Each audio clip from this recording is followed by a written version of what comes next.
Hi everyone. My talk is about how to write a disk-based key value store in Golang, and I'll be presenting about my hobby project, BarrelDB, which is inspired from a computer science paper called Bitcask, and it's basically a disk-based key value pair. So, so I work at Zerodha, and I'm interested in backend and DevOps mainly. And I also write some blogs at my website, Mr. Karan.dev. Feel free to check it out.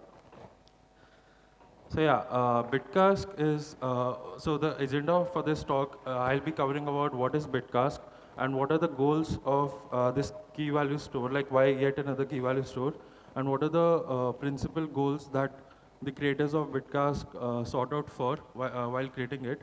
And then I'll cover the key components, broad components of what consists in Bitcask.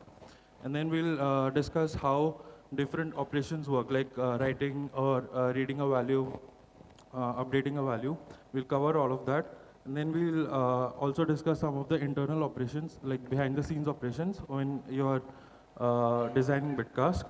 And then finally, we'll have a short demo as well.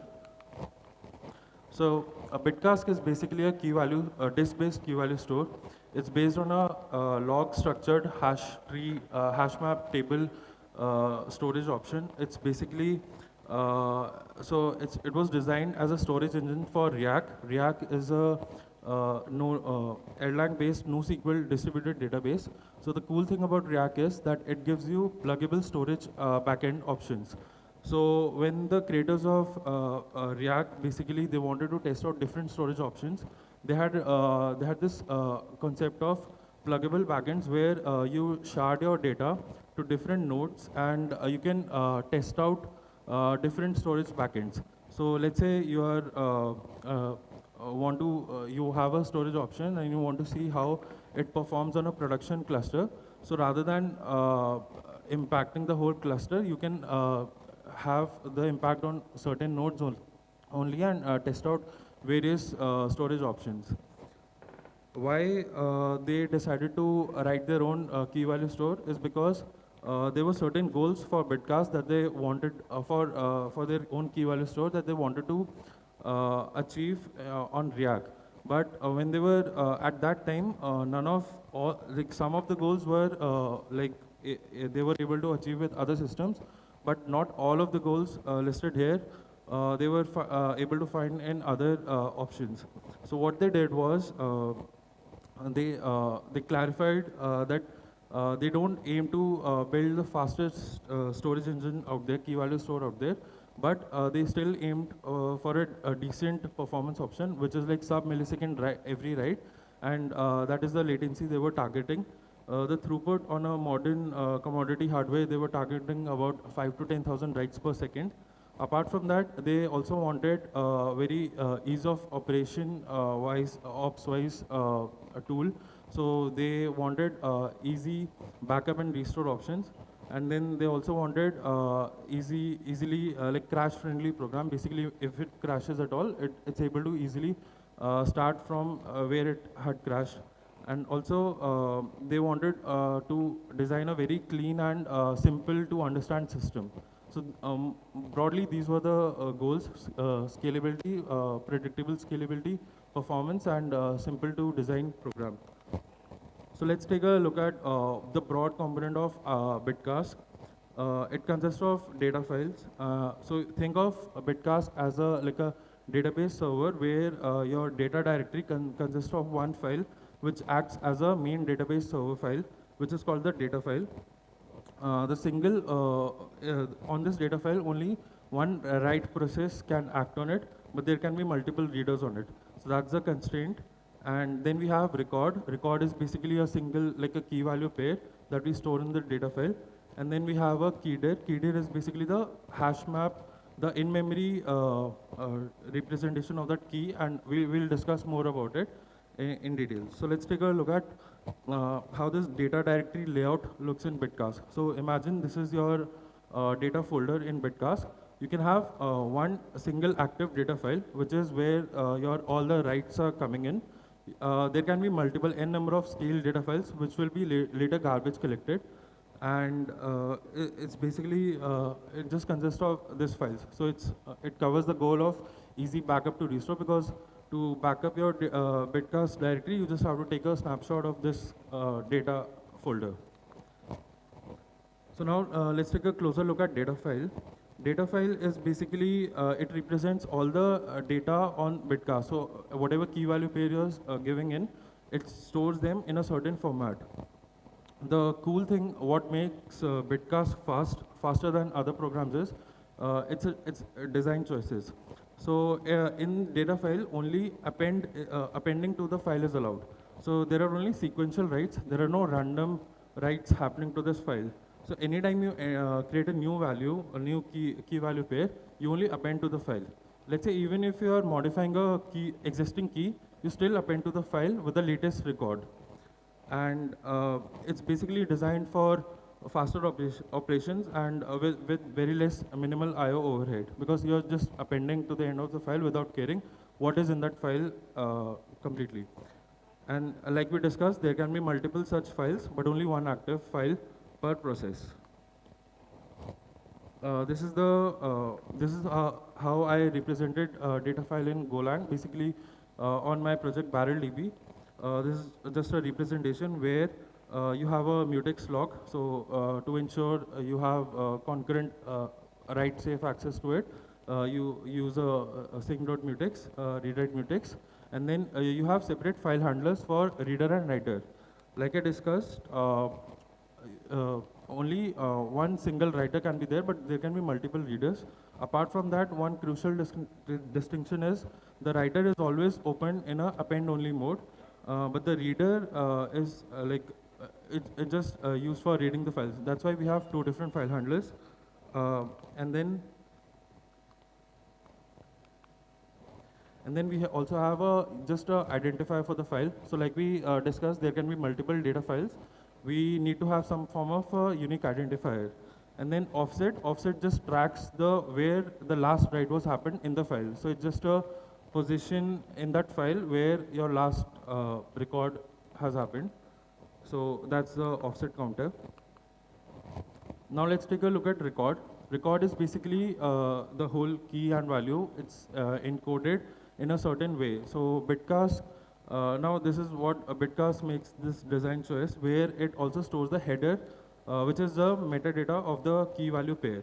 So in header, you have a certain like 5 fields which before the key value. So and they're always a fixed size header, which is basically 20 bytes. So we have 5 fields, and then each field takes up about 4 bytes. So that is a fixed size header. No matter whatever the size of key or value is, this header will always be constant. This header is represented like this. So you have a record struct where you give key as a string and value is a byte array, and then header is how you represent it, basically the metadata. Now the important part about how we store this data on the header on the data file is we use binary encoding to store, basically to serialize the data, bytes data to this binary, and we always specify a endian order. This is for just for platform independence. Let's say you run this Go code on another machine and another architecture. You don't want to assume the endianness of that. Endianness, in short, I'll just explain. If so, basically, let's say you are reading from left to right. And that is the big endian order, but if you're reading from right to left, that is the little endian. You can use either of them, but the important part is that you have to be explicit about it if you want to make your code platform independent, so that the underlying OS doesn't make any assumptions on how to decode it. So that's why we are specifying here, and it's just this code is just serializing the bytes data and flushing to the bytes buffer, which we will later flush to disk, as it's a disk-based key value store. Now we come to the last component of Bitcask, which is the hash map in-memory table. It basically stores your keys, and the critical part is it only stores the key in your hash map. So it's basically, it stores the key with the metadata. This metadata consists where that actual record is in the data file. So the important point to note here is that it's not storing your value in memory. So that's why it's able to handle data sets larger than RAM, because it's not storing the actual value, it's just storing the key with certain metadata of, it tells where that actual record is in your data file. What it enables is that you just do a single lookup of the key, and then you get the offset pointer to that file with the file ID, and then you just read it. So you're not reading the entire file, you're just doing a single disk seek operation, which is much faster than reading the whole file and then finding where your record is. So that's how reads are faster in Bitcask. Like I explained, keyDir is basically a hash map where map of string is basically the key. Meta is, it just contains some metadata about that whole record, which enables keyDir to find out from which file to read and from what record position to read and how much to read. So that's all data which is in the metadata. So let's take a look at how writes work in the system. It's basically, you get a key value pair, you encode it, you prepare a record which has a header and which has a key and value. You store all of this to, you flush this to a bytes buffer, and then you store it to the disk. The Bitcast paper doesn't talk about f-syncing it after, just immediately after it, but if data durability is like super important for your use case, you can also optionally f-sync just after doing this write, and the record will be present in the active data file, this particular record. So if you want to take a look at the code, it's basically, it also supports expiry of the keys, so you can also store that in the header. And then in BarrelDB, which is the program that I wrote for Bitcast, basically I'm using a buffer pool. So I just get a single buffered writer from this pool of writers, and then flush the data to the disk. After that, the write function of the data file is basically getting the last offset, incrementing that offset with the length of the record which is just written to it, and it returns that offset. It returns that offset which we store in the metadata in the keyDir.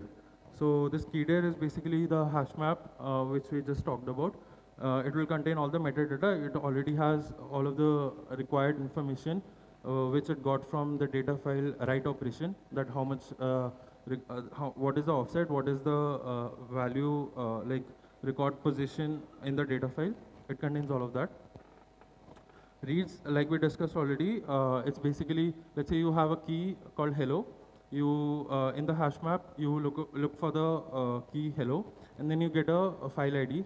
Let's say there are 10 file IDs, stale data files. Let's say it's in the 7th one.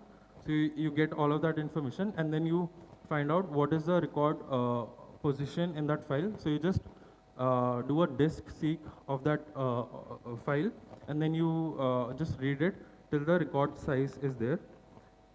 So this illustration might make it more clear, where we can just examine the file record and read that record. Now, these are basically what broadly what I had to cover for the writes and reads. For any kind of a mutation, let's say you want to update a key, you store the latest key with the latest record value in the data in your active data file, and you don't have to worry about a stale record, because your hash map, this key will always be pointing to the latest value of that record. But the concern here is that your stale data files might grow unbounded. Your disk space grows unbounded. Let's say you have many mutations done on a single key. Essentially, you're storing, till now, you're storing all the data on the disk. But this is not practical, because your disk space can just grow unbounded with this thing. So that was, this is one concern that we have to address now. Yeah, basically your expired records are also on disk. So unless we do some garbage collection, this is not a feasible idea. So that's what the paper further talks about, how the merge and compaction process works. So it's basically, so we'll first talk about the merge process. The live world view of this Bitcast is in the key map already. It's in the hash map already. Whether it's a new key or the updated key, it's all in the hash map. So the idea is you iterate on this hash map and then you build a new data file out of this. So you already have all the information. Let's say you have a key in the key dir, you get the value and you prepare a new data file out of it. You do this for all the keys and now you have one merged data file which contains the data from the active file and also from the n number of stale files. Now you have the single data file. You atomically change the file handlers from the active file to this merged file, which means that all the writes will now go to this merged file. And now your since no active file handler, either reader or writer is pointing to the old file, it's safe to delete. The old files are safe to delete. So this is how the merge process works. In BarrelDB, what I did is I did a background Go routine. It runs on a time dot ticker where the user is free to choose their own period of how frequent this merge has to happen. And then we have 3 steps where first is to delete the expired keys. So let's say in the keydir, we will always know whether the key is expired or not. Because why? Because when we decode the header, we can see whether this expired time, which is in Unix format, is older than the present timestamp. And if it is, then it's like we can delete that record. So first we do that cleanup operation of the expired keys. Then we run this merge process of compacting all the merge files into one. And then we also do one more extra step, which is called hints. We generate a hints file. Now, what that hints file is, it's basically a snapshot of the keydir on the disk. So far, we just had the keydir in memory, but let's say you stop this process and you restart it. Now your keydir is basically lost because it was in memory. It wasn't on a disk. So now Bitcask doesn't know where to look for the file. So it will make your initial get or fetch operations very slow because it has to read all the data files to get where you're looking for the key. So that is not practical because that defeats the point of having the keydir in first place. So what we do is we take a live snapshot of that in-memory hash table onto the disk.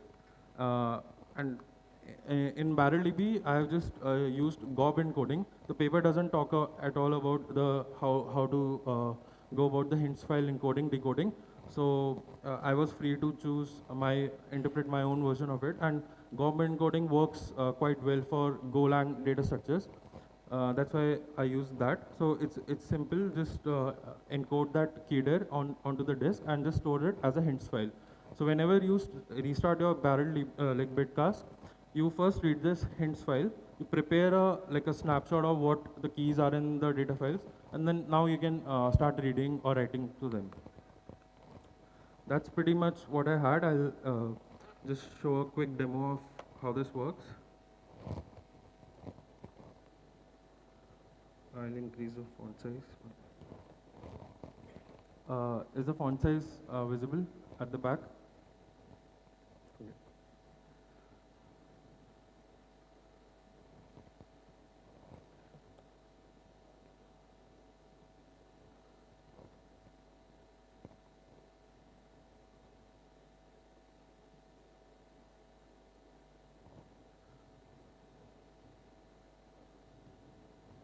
Yeah, so this is how you initialize BarrelDB with it has an init option and you specify the data directory. Let's say I have a key hello and a value as GopherCon, and I'll be setting that with barrel.put. Put is the write operation, so it will put that and it will also fetch it after that. So let's see how this works.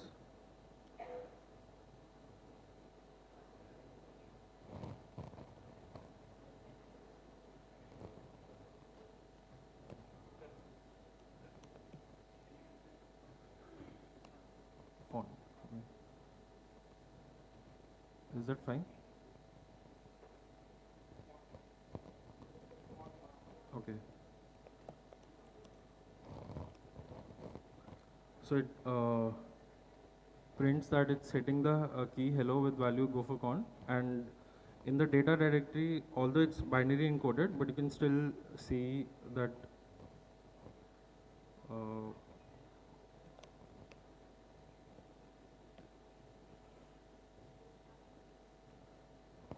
uh, the first part is the header part, and then it's the key value directly stored. Let's take a look at another example where we can show the expiry part as well. So we have uh, a key with the value. We have a key fruit with the apple with the value apple, and we set the expiry as 2 seconds, and we'll wait for 3 seconds, and then we'll try to fetch it.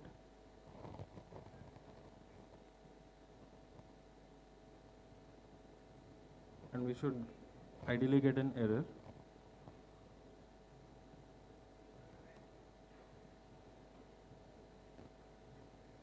So yeah, it basically at the time of when I'm fetching the record, I have the header. I'm decoding that header and seeing whether that record is expired, and then return an error. And so we can delete operation we haven't discussed, but it's basically the same thing. It's a write operation only, but you write a tombstone record. So you're free to choose the value of tombstone record, which doesn't interfere with your application. The safest choice, what I do in BarrelDB is I write a empty byte array to that record.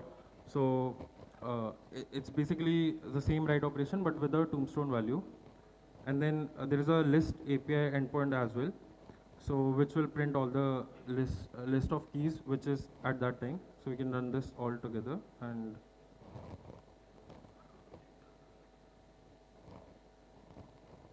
so yeah, you can see the last key was the fruit, which already was expired, but we also have deleted it, and the list only prints that single key it has. Yeah, pretty much this is what I had. And if you're interested in reading the paper, I encourage you to take a look at this paper called Bitcask. It's by React, and it's a fairly easy to understand paper as well. And if you want to check out my Golang implementation of it, it's on my GitHub. BarrelDB is the name of the project, so you can check out that as well. Thank you.